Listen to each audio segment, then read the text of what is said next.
राजाधिराज श्री सद्गुरुनाथ महाराज की जय.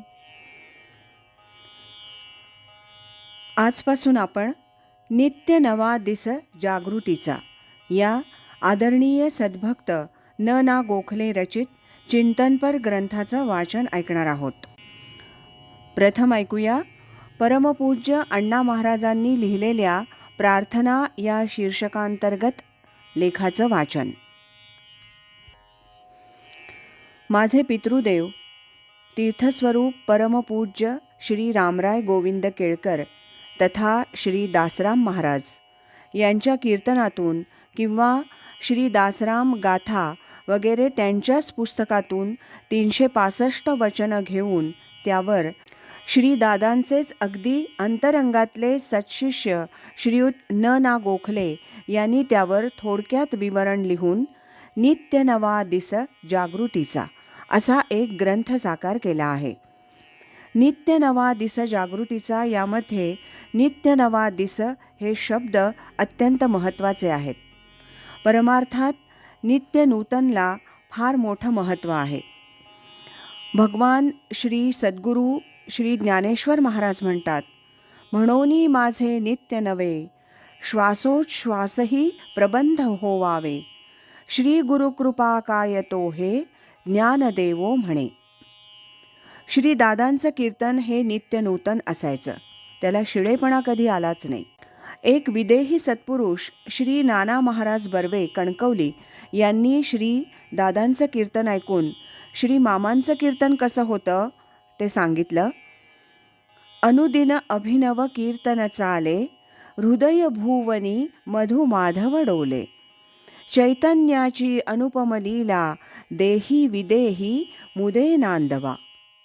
आणि हेच वर्णन श्री दादांच्या कीर्तनाचं आहे. संत महात्म्यांचा प्रत्येक श्वास हा नित्य नूतन असतो आणि त्यातून प्रगट झालेले नामाचे प्रबंध कृष्ण विष्णू हरी गोविंद या नामाचे निखिल प्रबंध मानी आत्मचर्चा विशद उदंड गाती असं श्री ज्ञानेश्वर महाराज म्हणतात. आणि श्री दादांच्या आत्मचर्चेतील 365 नित्य नूतन वचनांच्यावर थोडक्यात विवरण लिहून श्री न ना गोखले यांनी हा ग्रंथ साकार केला आहे. याच्या पठणानं भगवान श्री सद्गुरू ज्ञानेश्वर महाराज म्हणतात त्याप्रमाणे श्री गुरुकृपा काय नोहे करती, काय नोहे झाले की साक्षात्कार होतो असं त्याचं फळ आहे. नित्य नवा दिस जागृतीचा व्हायला तुका म्हणे मना पाहिजे अंकुश, हे त्यातलंच वर्म आहे. तसं ते वर्म साधून काही ना काही अनुभूती यावी, काय नोहे व्हावे अशी श्री दादांच्या चरणी शतशः प्रार्थना करतो. श्री न ना गोखले यांना अशा या सद्गुरू सेवेकरता उदंड दीर्घायू आरोग्य प्राप्त व्हावे अशी श्री महाराजांच्या चरणी प्रार्थना आहे. शेवटी भगवान श्री सद्गुरू श्री तात्यासाहेब महाराज कोटणीस, माझे आजोबा तीर्थस्वरूप परमपूज्य श्री मामा महाराज केळकर आणि माझे पितृदेव तीर्थस्वरूप परमपूज्य श्री दासराम महाराज केळकर यांच्या चरणी शतशः अभिवादन करून इथेच थांबतो. श्री दादांचा कृपाभिलाषी चंद्रशेखर रामराय केळकर. हा लेख लिहिला होता 19 जुलै 2013 या दिवशी. यानंतर आदरणीय सद्भक्त आणि या ग्रंथाचे लेखक